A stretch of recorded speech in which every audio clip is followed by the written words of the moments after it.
Olá! Hoje nós vamos fazer uma revisão do romantismo, matéria que a gente viu. O romantismo, ele inicia no Brasil no século XIX. Ele inicia com a publicação do livro do Gonçalves de Magalhães chamado Suspiros Poéticos e Saudades, no ano de 1836. O romantismo é uma das escolas literárias mais importantes da literatura brasileira. Ele é contemporâneo à independência, ele acontece no século XIX, ele é contemporâneo à independência do Brasil. E por isso os poetas têm dois grandes desafios, os poetas brasileiros. Criar uma literatura brasileira, então criar uma expressão poética nacional e criar um projeto de Brasil. Lá na folha de atividade que eu enviei para vocês, tem sobre esse projeto aí de Brasil. Esse projeto, ele tem a função não só estética, poética, mas também uma função política. Então peguem a folha aí para vocês observarem onde eu estou falando. É aquela folha que está escrita atividades, poesia e romance no romantismo. Abaixo do quadro, na primeira página, vem assim: o Brasil, agora constituído como nação, precisava criar uma identidade nacional para se impor frente aos outros países, que ainda o viam como colônia. Essa missão coube à classe artística. Nasce então o chamado Projeto Nacionalista Romântico, cujo objetivo era a valorização do Brasil e do brasileiro a partir do que o país e o seu povo teriam de mais essencial. As origens do romantismo, elas estão ligadas às grandes transformações políticas, sociais e ideológicas que ocorreram na Europa ao longo do século XVIII. Lá na página 74 do livro de vocês, ele traz, essa página traz um pouquinho desse contexto histórico, os acontecimentos que foram mais marcantes. A Revolução Gloriosa, né, lá na Inglaterra, em 1688, a Revolução Industrial, também na Inglaterra, a partir do ano de 1750, e a Revolução Francesa, a partir do ano de 1789. Essa Revolução Francesa, ela acontece contemporânea à nossa Inconfidência Mineira. Essas situações, esses acontecimentos, eles influenciam e muito, né, o romantismo brasileiro, o romantismo também europeu. Essas origens do romantismo, elas estão bem ligadas a tudo o que aconteceu durante essas revoluções. Além disso, a gente tem o ano de 1808, que foi a vinda da família real portuguesa. Ela se instala no Rio de Janeiro, essa família se instala no Rio de Janeiro, ela transfere, né, a capital agora do Brasil para o Rio de Janeiro e acontece uma modernização dessa cidade do Rio de Janeiro. Essa cidade, ela passa por um afrancesamento, dessa forma que alguns especialistas chamam, alguns críticos literários, porque tem uma preocupação muito grande em enfeitar a cidade. Há uma preocupação muito grande em tornar essa cidade uma cidade bonita. O Brasil, então, passa a deixar de ser colônia e logo depois se transforma em Reino Unido de Portugal, Brasil e Algarves. Com isso, apesar do Brasil ainda estar sob domínio de Portugal, ele começa a ter um investimento maior na nossa cultura. Tem a criação do Jardim Botânico, tem a criação da Biblioteca Nacional do Rio de Janeiro, a criação da imprensa régia e a criação de mais escolas. E é isso que a gente vai destacar aqui. Com mais escolas, nós temos mais leitores. Com mais leitores, nós temos um público maior para a literatura. E por isso, nesse período, a gente começa a perceber um investimento maior em literatura. Então, os escritores que até então sobreviviam apenas sobre financiamento de outros, né? Então tinha que ter sempre um padrinho, um apadrinhamento para poder conseguir se sustentar de literatura. Eles não tinham uma renda por causa da literatura. Eles começam a apresentar essa renda. E o que a gente vai destacar depois, no capítulo seguinte, é o José de Alencar, né? Que sobrevive da sua literatura. Ele não precisa mais ser apadrinhado por outro, como aconteceu com diversos escritores anteriores a ele. Mas vamos nos concentrar agora nessa parte da poesia do romantismo, que é esse capítulo agora da introdução. Essa independência do Brasil, que ocorre após aí a Revolução Francesa, no século XIX, ela traz uma necessidade de identidade. Então, essas palavras sujeito, nação, individual, identidade própria, são conceitos que aparecem só no século XIX. Isso se torna moda não só no Brasil, mas também em toda a Europa. Essa ideia de nação, de nacionalidade. Antes, isso não era necessário, eram conceitos que não eram necessários serem trabalhados. Agora, a Europa, né, vários países lá dentro da Europa, no século XIX, tentam resgatar o passado para poder encontrar a raiz da sua identidade. Por exemplo, lá em Portugal, o romance de cavalaria. Só que o romance de cavalaria ele acontece no século XII. E no Brasil a gente não tem século XII, registros do século XII. Né? No Brasil, os registros literários acontecem após o descobrimento.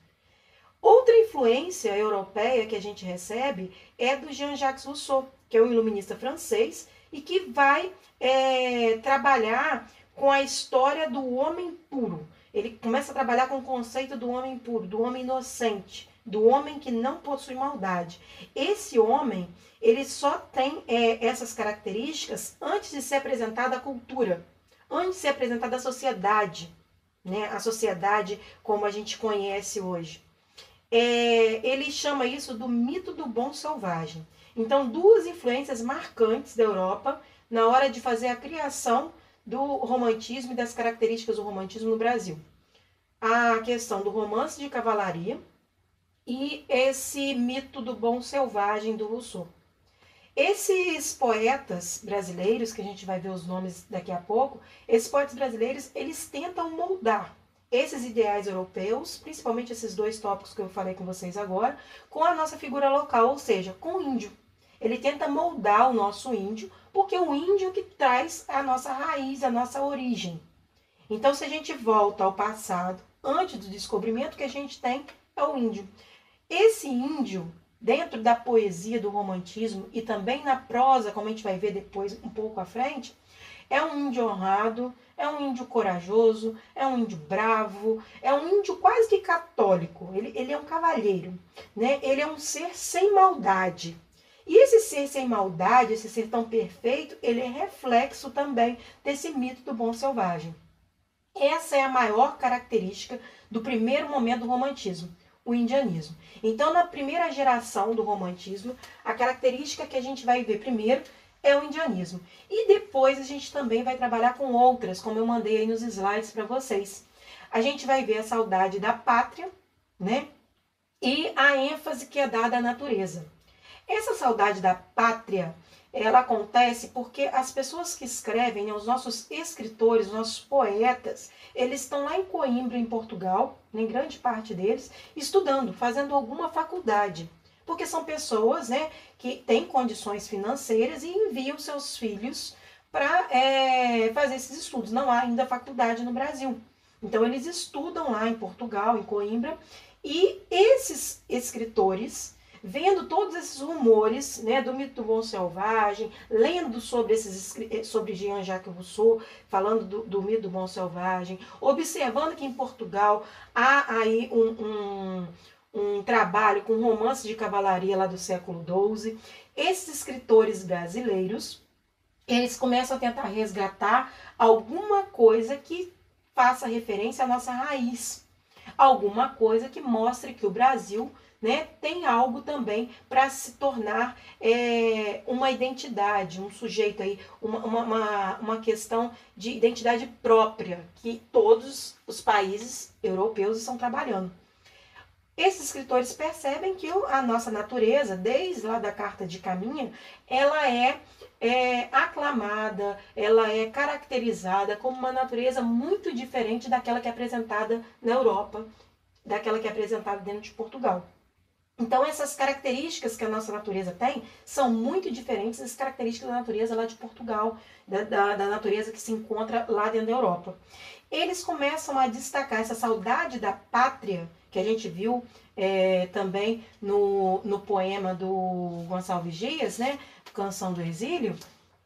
Eles resgatam essa natureza, essa saudade da pátria, com essa questão da natureza do Brasil ser uma natureza diferente, uma natureza mais bonita aos olhos, né, de quem nasceu aqui, de quem vive aqui. E falando nesses slides que eu comentei agora com vocês, aqueles que tinham um fundo azul, lembram? Gonçalves de Magalhães e Gonçalves Dias foram os dois autores que eu destaquei lá nos slides. O Gonçalves de Magalhães a gente destaca só por causa desse livro, que eu citei, que é Suspiros Poéticos e Saudades, do ano de 1836. Esse livro, ele marca o início do romantismo no Brasil, mas não é uma poesia com grande valor literário.